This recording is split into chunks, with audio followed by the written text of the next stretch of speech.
अदीब साहब, सॉरी बात है अदीब साहब, एक छोटी सी, आप ये कह रहे हैं हमारे लिए एजुकेशन मुद्दा नहीं है, हेल्थ मुद्दा नहीं है, इंफ्रास्ट्रक्चर मुद्दा नहीं है, अकलियतों के लिए रोजगार मुद्दा नहीं है, हमारे लिए 1 पॉइंट प्रोग्राम है नरेंद्र मोदी। नहीं, आप ये कह रहे हैं? नहीं, मैं आपसे कह रहा हूं कि हमारा एक मसला है, हमको 65 साल तक सिर्फ डरा डरा के रखा गया।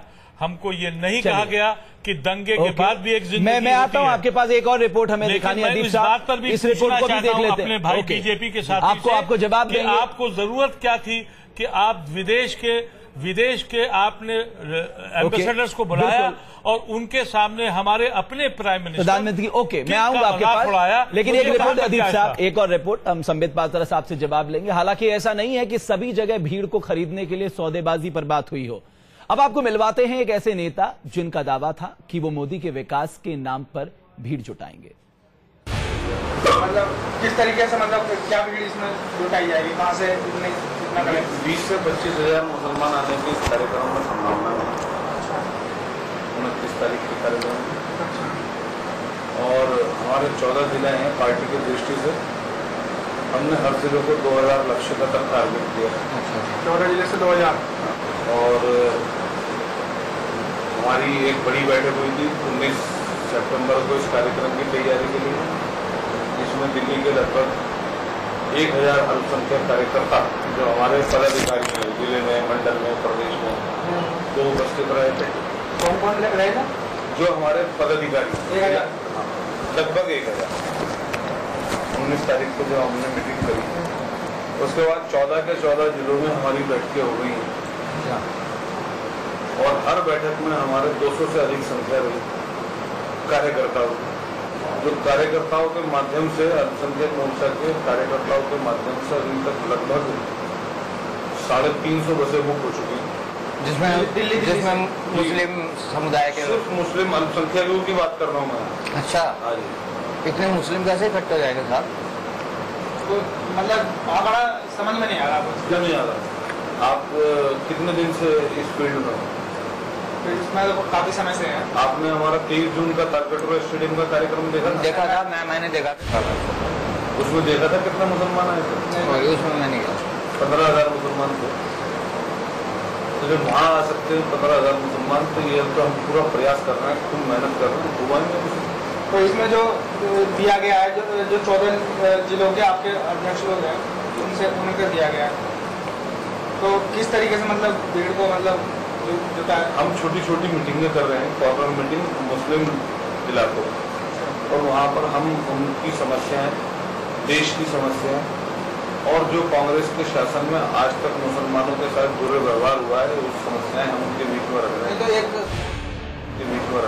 एक मोदी जी के खिलाफ मुस्लिम जो है, मुस्लिम वोटर जो है, वो वैसे भी हमारे पास मोदी जी को पॉजिटिव करने के लिए बहुत सारी चीजें।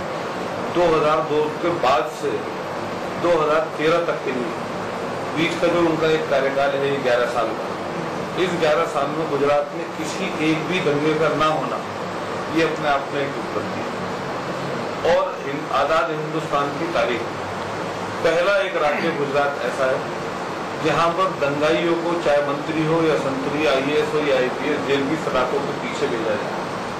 आज तक कभी हिंदुस्तान में किसी दंगाई को सजा नहीं हुई। तो समय जी, ये चीज खास करके आपके लिए हमने इसलिए दिखाई क्योंकि अगर हम चाहते तो इसे दबा सकते थे, लेकिन नहीं, हम पूरी मुकम्मल तस्वीर रखना चाहते हैं। हमने कुछ लोगों से बात की जिसमें कुछ लोगों ने कहा कि नहीं, ऐसा कुछ नहीं है, हम अपने दम पर, अपनी आइडियोलॉजी पर अल्पसंख्यकों को अपने साथ जोड़ रहे हैं। और बहुत से ऐसे लोग भी हैं जो पैसे के मोल भाव और साथ ही साथ पैसों के दम पर लोगों को जुटाने की कोशिश कर रहे हैं। तो याद दिला दूं कि शुरू में मैंने कहा था कि जो प्रदेश के अध्यक्ष हैं अल्पसंख्यक मोर्चा के, आतिफ रशीद, उन्होंने बहुत मेहनत की है और वो आपने दिखा भी दिया। बिल्कुल, चलिए, तो ये बात है, तो इसलिए हम मुकम्मल तस्वीर आपके सामने पेश करना चाहते हैं। अनिल जी, अब जरा आपकी प्रतिक्रिया इस पर बनती है। कांग्रेस बार बार ये कहती दिखाई दे रही है कि ये भाड़े की भीड़ है, जो कुछ लोग हमें मिले उसमें से ज्यादातर लोग इसी बात की तस्दीक कर रहे हैं। आपने जी आपने जो रियलिटी चेक लगाया, बार बार ये कहती दिखाई दे रही है कि ये भाड़े की भीड़ है, जो कुछ लोग हमें मिले उसमें से ज्यादातर लोग इसी बात की तस्दीक कर रहे हैं। आपने आपने जो रियलिटी चेक लगाया अजय जी, मैं उसी संदर्भ में बात कर रहा हूं पात्रा साहब पहले तो अल्पसंख्यक समुदाय के इनके नेताओं को ही नहीं पहचानते, और जिस तरह की नहीं प्रदेश अध्यक्ष जी को पहचानते हैं, बाकी जिनकी क्रेडिबिलिटी हमें पता नहीं है। मैंने बहुत क्लियर मुझे नहीं पता कि ये सबको पहचानने की आवश्यकता नहीं है। इनके बड़े नेता, इनके बड़े नेता भी देखिए, अब मुझे बात करने दीजिए पात्रा साहब। इनके बड़े नेता कितने माइनॉरिटीज के नेताओं को, कार्यकर्ताओं को पहचानते होंगे मैं नहीं जानता। मैं सिर्फ ये जानता हूं कि इन्होंने एक नारा बताया जो वाजपेयी जी के समय का, और चाल चरित्र और चेहरा जब मैंने कहा तो ये नारा भी बदलते रहते हैं। इनका नारा चला था, अदीब साहब बैठे हैं, उत्तर प्रदेश से आते हैं, इन्हें याद होगा, भय भूख और भ्रष्टाचार से मुक्त शासन और प्रशासन। इस हिंदुस्तान ने देखा कि जब भय मुक्त होता है भारतीय जनता पार्टी के आने से या भयभीत होते हैं लोग, ये मुझे नहीं पता, लेकिन भ्रष्टाचार एक राष्ट्रीय अध्यक्ष को इस हिंदुस्तान के लोगों ने एक बात मैं जरा भारद्वाज साहब आपसे बहुत संक्षेप में पूछना चाहूंगा। मान लीजिए आप बीजेपी को छोड़ दीजिए, लेकिन मैं ये देख रहा हूं जो स्टैटिस्टिक्स हैं जिन्हें आप नहीं झुटला सकते, वो ये रुझान दिखा रहे हैं कि मुस्लिमों का आप पे भरोसा कम हुआ है। मान लीजिए 2003 में आपको 68% मुस्लिमों ने वोट किया, 2008 में 63% रह गए, यानी डिक्लाइन ट्रेंड देखा। ऐसा क्यों? अगर ये उनके खिलाफ है, आप पे भी तो कहीं ना कहीं मुस्लिम खुश नहीं है आपसे।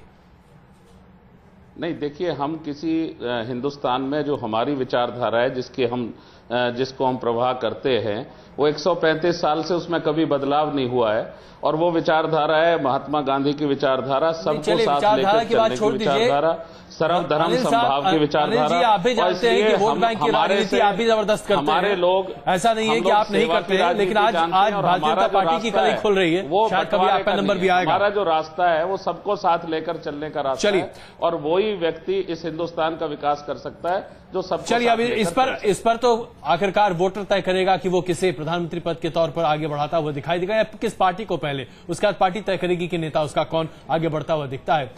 समित जी, चलिए आपके लिए ये दिखाते हैं हम एक रिपोर्ट, छोटी सी रिपोर्ट है, जिसमें हमारे रिपोर्टर जब पहुंचे उस रैली में तो वहां कुछ लोगों से उन्होंने बात की।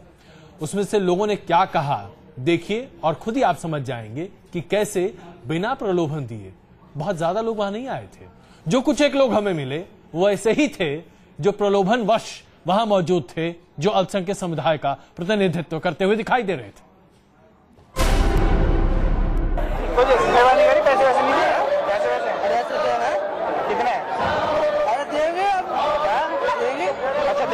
कितने में तय हुआ? 500 में सब। तो कब देंगे? शाम में। तो शाम को देंगे। कहाँ रखी है पार्टी? पार्टी कहाँ रखी है शाम में?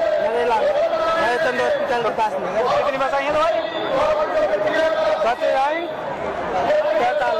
तो सबको 500 देंगे, 45 बसों का सबका ठेका थोड़ी मैंने और 4 का ठेका है। 1 2 3 नेता को दे, नेता को दे। अब तक हम तो आए नेता कोई पैसा मिलना चाहिए और खाने को मिलना चाहिए। नेता ऐसा देखो बदल लगे तो देखने लगे। मैं यहाँ को किसके साथ आए हो? हमारी पार्टी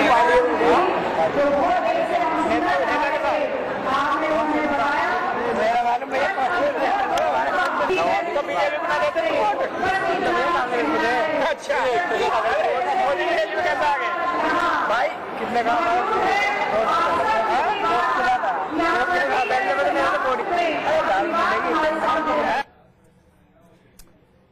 मान लीजिए दहलवी साहब, अगर कल के दिन जो मैं सुन रहा हूं कि बीजेपी एक विजन डॉक्यूमेंट लेके आ रही है, अगर वो सच्चर कमेटी की रिपोर्ट को लागू करने की बात कहती है, और वो फिर आरक्षण जो कि उसके बाद की जो कमेटी आई थी रंगनाथ मिश्र कमेटी, वो भी कहती साहब हम उस पर भी आगे विचार करेंगे, आपका हृदय परिवर्तन होगा?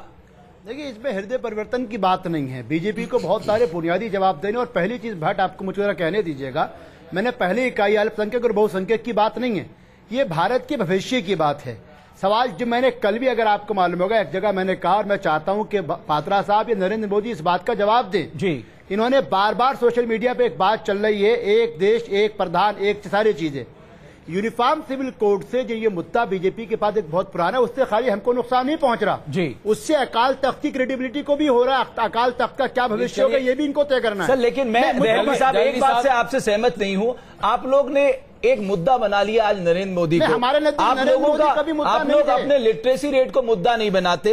आप लोग ये नहीं मानते कि साहब 4% से कम आपके अंडर ग्रेजुएट है, 12% मुस्लिम आपके एंगेज है, जबकि नेशनल एवरेज 8% है, 38% मुस्लिम शहरी जो है वो गरीब है, 27% रूरल जो है वो गरीब है।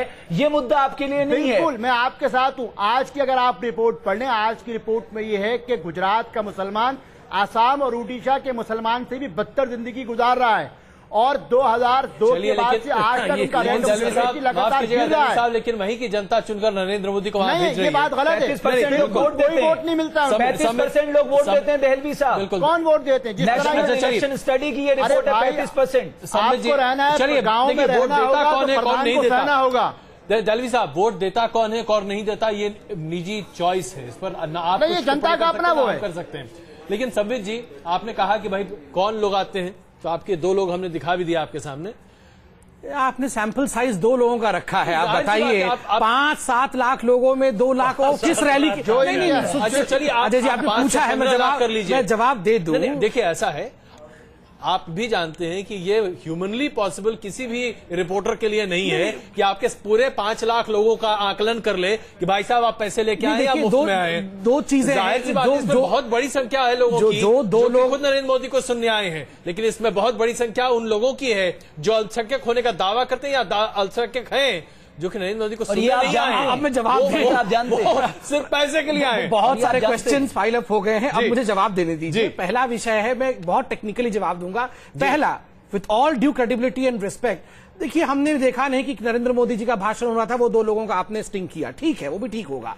उसमें से एक जो लड़का है वो कहता है मैं तो कांग्रेसी हूं, मगर फिर भी मैं मोदी जी को देखने आया हूं। फिर रिपोर्टर पूछ, मैं कांग्रेसी हूं, वोट मैं नहीं दूंगा, वोट मैं दूंगा नहीं कहा उसने कहा वोट मेरी बनी नहीं है, फिर भी मैं मोदी जी को देखने आया हूं। इसी को कहते हैं मोदी जी के प्रति उत्साह। छोटी सी बात, कांग्रेसी भी जिसका वोट बना नहीं है वो मोदी जी को देखने जा रहा है। पात्रा साहब, आप एक काम क्यों नहीं करते? आप एक प्रोग्राम लाके रख दीजिए देश की कम्युनिटीज के सामने, साहब ये हमारा विजन डॉक्यूमेंट है, ये पॉलिसीज हम इंप्लीमेंट करेंगे, ये हमारा आपके लिए सपना है, तो जाहिर तौर पे उन पे निर्भर करिए। क्या आपको मोलभाव करने की जरूरत है, भीड़ दरवाने की जरूरत है? अदीप साहब, आप मानेंगे इस बात को? मैं एक छोटा सा उत्तर दे दूं, फिर मेरे बड़े हैं जरूर उत्तर देंगे। देखिए, अभी हाल फिलहाल में जो नेशनल रिपोर्ट आया था जिसमें हमारे अल्पसंख्यक लोगों के हालत के विषय में बताया गया, उसमें एक बहुत महत्वपूर्ण विषय है कि मुसलमानों के एक सेकंड, जो यूपीए सरकार है वो मुसलमानों की ग्रोथ में, आप भी जानते हैं, चाहे कांग्रेस हो चाहे बीजेपी हो, कोई भी पार्टी हो, विजन डॉक्यूमेंट बनाने में पैसे नहीं लगते हैं, सिर्फ पेपर खर्च होता है। विजन डॉक्यूमेंट तो बनाया हुआ है, मगर जो एक्शन नरेंद्र मोदी जी ने गुजरात में किया है मुसलमानों के लिए, वो देखिए आप। आपके इस स्टिंग ऑपरेशन के बाद मेरा ये यकीन और बड़ा हो गया कि नरेंद्र मोदी एक मैनेजर हैं, बहुत अच्छे मैनेजर, जिनको इंडस्ट्री का सपोर्ट हासिल है जी, लेकिन वो लीडर अभी उस सतह के नहीं हुए हैं जी, और वो leader as a leader Hindustan के प्राइम मिनिस्टर बनने के लिए। भारद्वाज साहब 10 सेकंड में एक जवाब दे दीजिएगा, आप तो कम से कम ऐसी भीड़ नहीं लेके आएंगे। भीड़ ही नहीं आएगी इनके पास, चाहे मैनेज भी कर लें तो भी। चाहता हूं कि दिल्ली की जनता बहुत जागरूक है और दिल्ली की जनता दिल्ली को गुजरात नहीं बनने देगी, दिल्ली को इसका सुंदरतम शहर हमने बनाया, उसको दिल्ली रहने देगी। हम ये बात दिल्ली की जनता पर विश्वास करते हो कैसे? तो आप इस मुद्दे को उठाना चाह रहे हैं कि भाई पेड लोग आते हैं नरेंद्र मोदी जी की रैली में? अरे जब 10 रुपए का टिकट ले सकते नरेंद्र मोदी जी जिस तरह से प्रचार प्रसार कर रहे हैं जी, और मैंने कहा कि एक इवेंट मैनेजमेंट की तरह के लोगों को उनकी किसी बात को सुनने के लिए पैसे देने पड़ेंगे, इससे हास्यास्पद बात लोकतंत्र यही विरोधाभास है। देखिए 10 रुपए लेके आने के लोग तैयार हैं और आप कह रहे हैं कि पैसे भेज के लाया जा रहा है। संबित जी, हमें यही पर खत्म करना पड़ेगा, लेकिन हमें अपने दर्शकों को एक बार फिर बता दें, ऑपरेशन एम के जरिए हम किसी भी राजनीतिक दल पर आक्षेप नहीं करना चाहते। हम सब जानते हैं कि पैसे के दम पर रैलियों में भीड़ जुटाई जाती है, ये सच हम जानते हैं। हम उसे सिर्फ कैमरे पर शूट करके आपके सामने पेश करना चाह रहे थे। इसका मकसद कतई नहीं है कि किसी राजनीतिक दल पर हम विशेष टिप्पणी करें, लेकिन हां, जो वास्तविकता है वह आपके सामने है। आप सबों का बहुत धन्यवाद इस चर्चा में शामिल होने के लिए। वापस आते हैं कुछ और खबरों के साथ।